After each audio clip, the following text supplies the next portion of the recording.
I spend what some would consider to be an unreasonable amount of time working on old, rusty cars. Some of them, like this 2002, are pretty cool, despite being so rusty.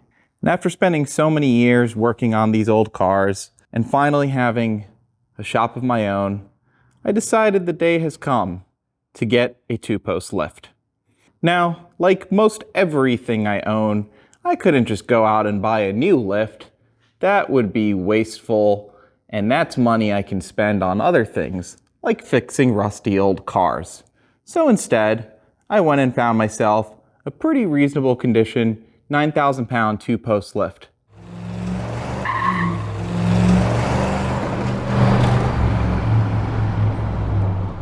In our previous video, we went ahead and got this anchored down using epoxy, and now that it's in place, we've got a little bit of work to do. When we dismantled the unit for transport, we didn't really dismantle it all the way. It was a company that was going out of business, and they didn't have much time to get it onto my trailer, so we opted to leave the cables attached, leave the hydraulic hoses in place, take off the top support bar, lay it on my trailer, and well, buyer will figure it all out later. And that's where we're at today. We've got to get this cable realigned, rerouted through the pulleys in the way it's supposed to go. And additionally, we've got to reroute the hydraulic hose up and along the top support beam, down the side, so that it's not only a trip hazard no longer, but also so that everything looks nice and neat and functions the way it's intended to. Currently, each post is sitting on the first lock, and that's how we left it for transport. The safety release isn't exactly functioning, considering that the cable's all bound up. And also, we don't have power hooked up, so we have to raise this first in order to release this cable. But before we can do that, we need to get this hydraulic hose routed. But before we do that, we've got to make sure that the safety cables are routed correctly and tensioned, because that's not doing anything. Now, to the uninitiated, you might think this is one cable. It's not. It's actually two, which makes this a whole lot easier.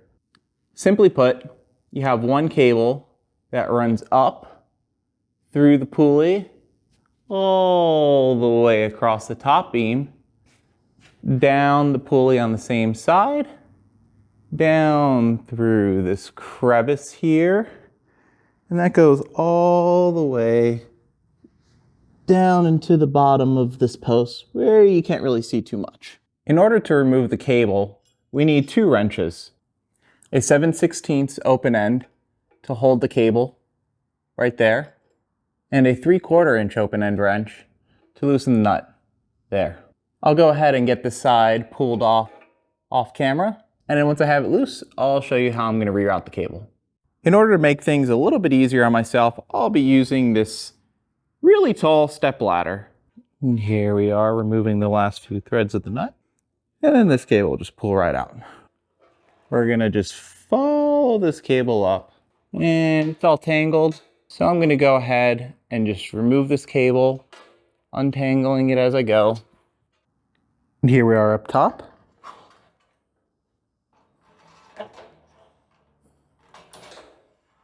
We can simply pull that cable out. Talk about barely making a lift fit in your shop. And just pull that under there. We moved over to the other side of the lift so that we can simply pull on this cable. And then when we get to the end here, we're going to feed it under. And again, make sure it's not tangled as much as possible. Now be careful, there might be some sharp, loose strands on these cables. You see those little frayed bits? And simply let that fall through from the top.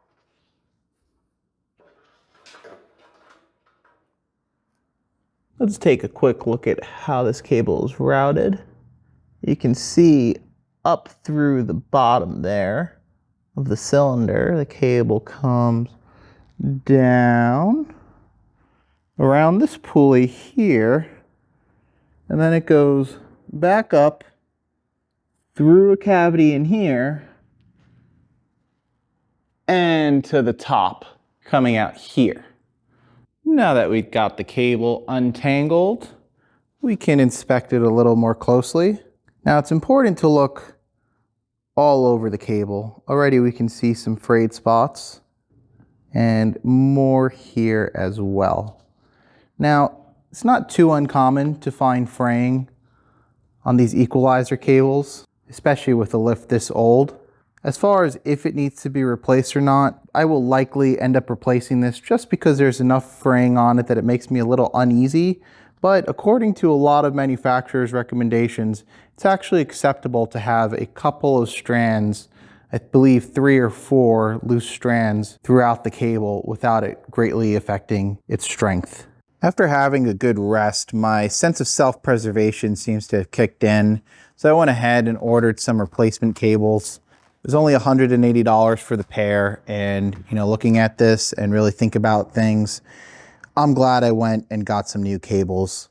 Since I've got that hose all tangled up in my cable, I'm gonna go ahead, disconnect this fitting real quick, and just remove it, get everything laying across the floor nice and neat so I can get these cables routed. Learn from my mistakes. When you disconnect that, you're gonna lose a lot of fluid. I knew I would. I assumed that I could reroute this cable pretty quickly, but in the process I made a little bit of a mess. And just like that, through the magic of editing, the floor is clean and we didn't leak any hydraulic fluid. You know what? It's going to be a lot easier to grease up these pulleys while the cables are off, so I'm going to go ahead, pull out these pins, and get these lubed up on both sides. You can see here the safety cable. This tends to run right along the edge, all the way down. So I want to keep this guy out of the way. It should really tuck up under here and go down the length of the top support. Now I'm going to go ahead and disconnect the other cable actually. I think it'll be a lot easier with both disconnected. And then with that done, get this out, lube everything up, do the same on the other side, and reroute the cables. Now that I've got both equalizer cables out of the way, I'll get the safety cable and make sure this is routed properly. I want to be careful to keep all of these washers in place. So we can see we have 2 on that side, 2 in the middle, and 2 on the right side. And there's a little spacer between each one.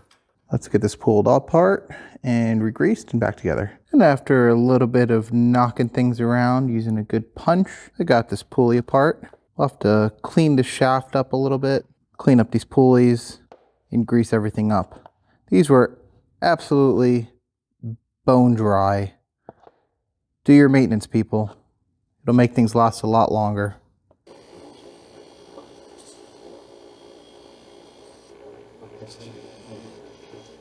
And here they are after a quick trip to the wire wheel. Much smoother, the shaft is nice and clean. They spin freely now. You can see this one has some grooves worn into it. That shouldn't be an issue. That's what happens when you don't grease things. There's the clean assembly ready to go on. We'll lube everything up while we're up on top of the lift, since we have to slide the pin through anyway. All right, we're back on top. We've got our shaft just loosely in place so we can get some grease on it. Let's see if I can do this one-handed and lefty.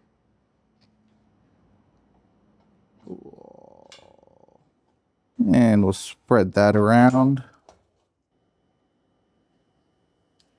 I'm gonna put my camera down so that I don't get everything greasy. All right, here we are. We've got everything back together and lubed up. Spins nice and smooth and quietly. We've also lubed up the safety cable guide. We did have to put a clamp across here just to squeeze this in enough to get one of the circlips in, one of the retaining clips. But it's back together and looking a heck of a lot better. Now we'll head over to the other side and repeat. And there's the other side, looking nice and spiffy and clean, ready to be reinstalled.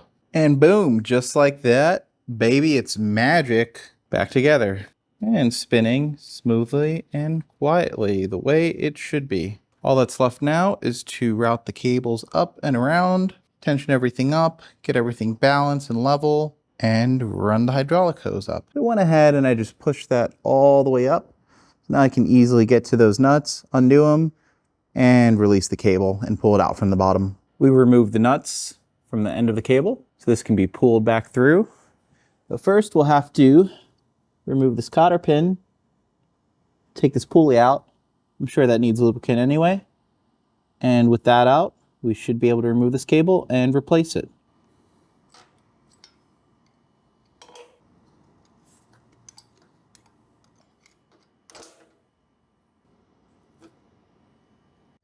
Now that we got the old cable out, there's a couple of things I wanted to mention. You can see here that there are two sides. One is longer than the other. You can see the same is true for our replacement cable. One side is longer than the other, so I'll have to make sure we get those aligned. I'm just going to quickly confirm that the cable is the correct length by running it alongside the old cable. I do expect the new cable to be ever so slightly shorter, just because it won't be as stretched out, but already this is looking a lot better. Here we can see the old and new cable laid side by side. I just have them looped around a 2x4, but you can see that they are approximately the same length. The old cables may be an inch or two longer just from being stretched over the years, and having them side by side, you can really see just how poor the condition of the old cable is. Just kinks everywhere, frays, and overall it's just in poor shape. I'm going to go ahead and get these new cables installed, and once they're in place, we can get everything leveled and aligned. Here we are down underneath the lift. You can see this hole right here is where we're going to be feeding up our cable, and we're going to feed the short end in and all the way up to the top so that we can tighten it up. And this is going to go up through there, and we're going to continue feeding it all the way up. And eventually that'll pop out the top and we can get a fresh nut on it. And just like magic, you can see it come out the top. Voila. Now we'll just be careful to not damage or fray our nice new cable. Let's get a new nut on there. I've left the other side in place just so I could refer back to it quickly, and we can see that this nut is put about midway on the cable. So we'll do the same on the other side. The new cable came with new nuts. They're using nylock in this case, which should be fine. Ever so slightly easier to deal with than working with a double nut.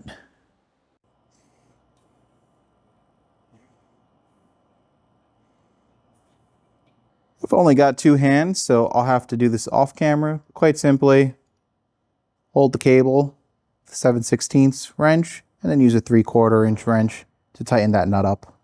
And here we are with that nut installed. I installed it to a depth about 1.5 inches, and I'll copy that on the other side. Now what we can do is feed this cable back down.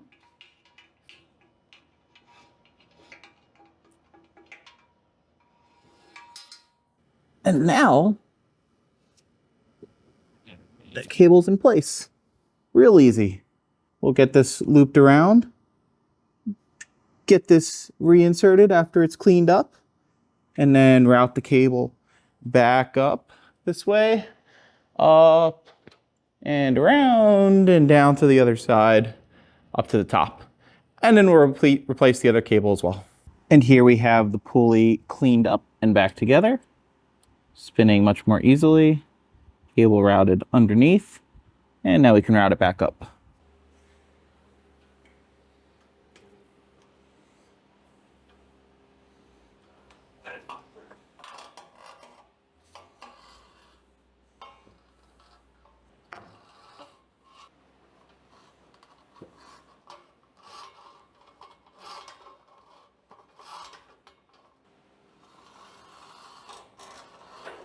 You can see with the cable properly routed, there shouldn't be any kinks, bends, or anything. It should just be one nice, continuous, smooth path up to the top.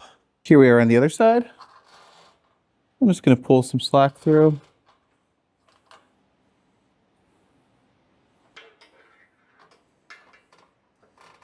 Make sure that's routed over smoothly.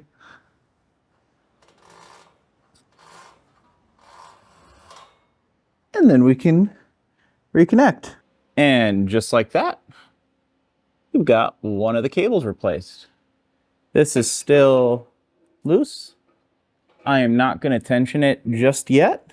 These post arms aren't level, and as I level them, the tension is going to increase in the cable.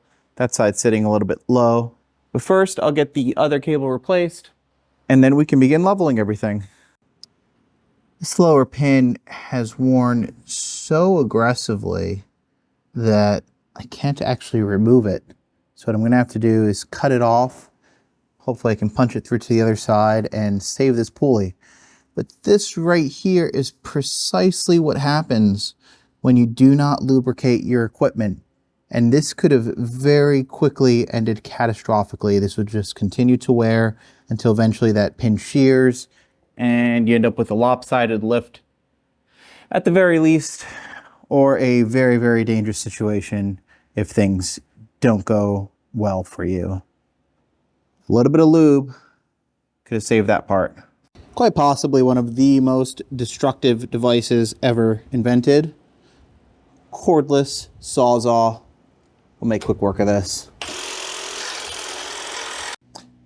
There's one side hacked off. And I think I'm going to try and cut it up there.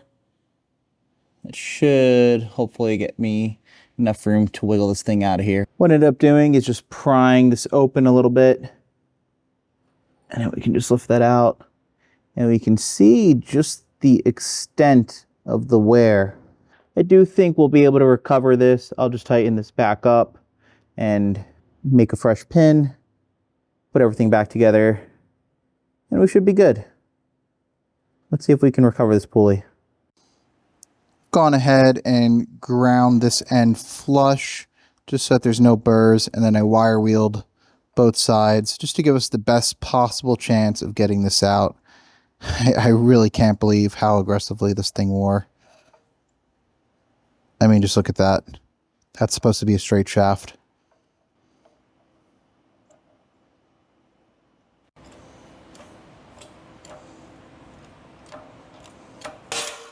Woo! Had a feeling that was going to be a good one.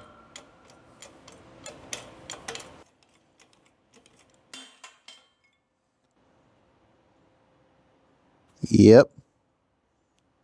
I think we can reuse it. We'll get it cleaned up, and it should be good as new. There's that pin.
Okay, let's see if we can get this together.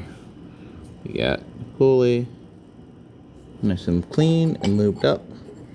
Just drop that in place. Grab our nice brand new pin. Look at this fit. Beautiful. Now we can slip this washer behind. Just like that. And of course, the pin. Bend the cotter pin to secure everything in place, and we should be good. We're nearly there at this point. We've got both cables installed and ran to both sides of the post, looped around to the bottom pulley. You can see our new pin there, looking great. And now, what you might notice is that we have one side barely threaded on, but if we go over to the other side, you'll see here that this side barely reaches. This post seemed to have sagged a little bit, so what's going to happen is we will jack it up, which should give us enough length to get that installed, and then it will also begin to tighten up this side. And then once they're both hooked on, we'll make sure that these are both the same height off of the ground and tighten up the cables, and that should get us to a good starting point. I'm going to go ahead and do that off camera. Here we are just a couple seconds later. You can see we've got this side set to about 33 3/4 inches. If we hop over to the other side, we'll see that it is also at 33 3/4 inches. Now the good thing about this is that we have nearly equal tension in both cables. So at this point we can go ahead and equalize both cables by adjusting the tensioner there and there. We've gone ahead and gotten both sides tensioned up. We're about halfway through the travel on the ends of each cable. Looking really good. We have a decent amount of tension in here. We'll probably want to tension it up more, but for now everything is level. We're not on either of the stops, but from here we can get this down on the floor. We can purge the cylinders of air, make sure there's fresh hydraulic fluid in it, and get the safety cable set back up, and we should be good. Actually, looking at this, might have to release the safety cable first. We'll have to play around with it a little bit and see what's going on. So what ended up happening is this safety release cable had slipped off of this roller. So I made sure it was reinstalled there, as well as the top two rollers. And I'm gonna have to come back in and replace this screw. That's not correct. It's also not tight, but we'll deal with that in a second. So right now, what I've gone and done is I put another jack on this side, which is allowing me to jack this up, and now I can release it fully. And also, you can see this side is now higher than the other, and our equalization cables are doing their job. Now we'll go ahead and get this released. I'm gonna set the camera down so you can see what's going on, but pretty simple. Just gonna hold down the safety and drop this, and we should be good. Next time on Rocan Motor Company, we drop some things, suck up some things, and raise some things. Be sure to like, subscribe, and turn on the notification bell so that you get our next week's update where we finish off this 2-post lift. Thanks for tuning in to Rocan Motor Company.